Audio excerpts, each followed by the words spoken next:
नमस्कार, ये आकाशवाणी शिमला है। अब आप राजकुमारी चंदेल से कोविड-19 पर विशेष समाचार सुनिए।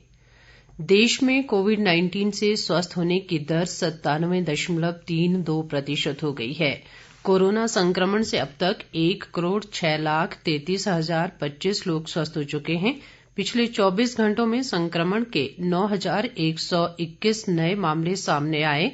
वहीं इस दौरान 11,805 लोग स्वस्थ हुए। मौजूदा समय में देश में कोरोना के सक्रिय मरीजों की संख्या 1,36,872 रह गई है। देश में कोरोना संक्रमितों की संख्या 1,09,25,710 तक पहुंच गई है। संक्रमण से अब तक देश भर में 1,55,813 लोगों की मौत हो चुकी है। भारतीय आयुर्विज्ञान संस्थान ICMR के अनुसार देश भर में अब तक 20,73,32,298 लोगों की कोरोना जांच की जा चुकी है। पिछले 24 घंटों के दौरान 6,15,664 कोविड नमूनों की जांच की गई। देश में अब तक 87,20,822 लाभार्थियों को कोविड-19 के टीके लगाए जा चुके हैं। पिछले 24 घंटों के दौरान 4,35,527 लोगों को कोविड वैक्सीन लगाई गई।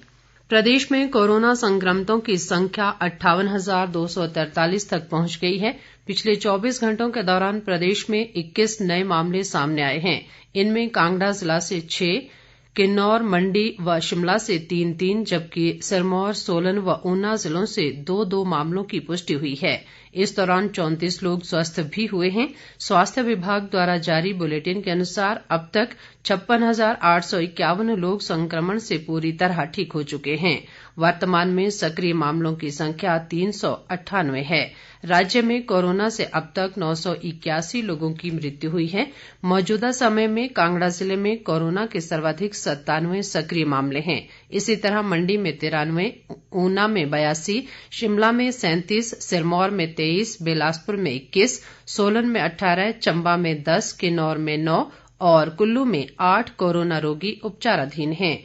लाहौल स्पीति और हमीरपुर कोरोना मुक्त जिले बन गए हैं। राज्य में अब तक 10,19,339 लोगों की कोरोना जांच की जा चुकी है। इनमें से 9,61,087 की रिपोर्ट नेगेटिव आई है।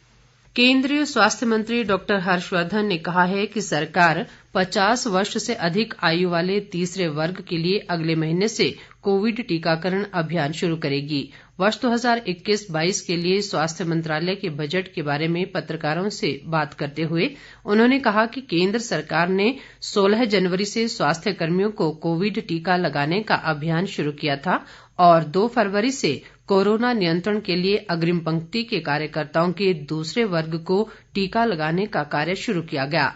उन्होंने बताया कि जिन लोगों को टीके की पहली खुराक दी जा चुकी है उन्हें इस महीने की 13 तारीख से दूसरी खुराक दी जा रही है। स्वास्थ्य मंत्री ने कहा कि इस समय 18 टीकों का विकास विभिन्न चरणों में है और इन्हें शीघ्र ही इस्तेमाल में लाना शुरू किया जाएगा। डॉक्टर हर्षवर्धन ने इस बात से इनकार किया कि देश में कोविड टीकाकरण के कारण कोई मृत्यु हुई है। उन्होंने कहा कि वर्ष 2021-22 के बजट में सरकार ने कोविड-19 टीके के लिए 35,000 करोड़ रुपए का प्रावधान किया है। उन्होंने कहा कि कोविड टीकाकरण के साथ ही लोगों को संक्रमण से बचाने के लिए जारी दिशा निर्देशों का पालन करते रहना चाहिए। उन्होंने कहा कि इस महामारी से देश की स्वास्थ्य सेवा व्यवस्था मजबूत हुई है क्योंकि देश ने आपदा को अवसर में बदला है। देश भर में केंद्रीय विद्यालयों ने विभिन्न कक्षाओं के लिए नियमित पढ़ाई फिर शुरू कर दी है। इन कक्षाओं को केंद्रीय गृह मंत्रालय और राज्य सरकारों द्वारा जारी दिशा निर्देशों के अनुरूप शुरू किया गया है। केंद्रीय विद्यालय अक्टूबर से दोबारा चरणबद्ध रूप से खुलने शुरू हुए थे। इस महीने की 11 तारीख तक एकत्र आंकड़ों के अनुसार औसतन कक्षा 9 के 42%, कक्षा 10 के 65%, कक्षा 11वीं के 48% और कक्षा 12वीं के 67% छात्र कक्षाओं में पहुंच रहे हैं। इन आंकड़ों में लगातार वृद्धि हो रही है। जिन राज्य सरकारों ने छोटी कक्षाओं के लिए स्कूल खोलने की अनुमति दी है वहां केंद्रीय विद्यालयों में 1ली से लेकर 8वीं तक की भी कक्षाएं शुरू हो गई हैं। कोविड महामारी को ध्यान में रखते हुए राज्य और केंद्र सरकारों द्वारा जारी बचाव मानकों का पूरी तरह पालन किया जा रहा है। इसके साथ ही ये समाचार बुलेटिन समाप्त हुआ। नमस्कार।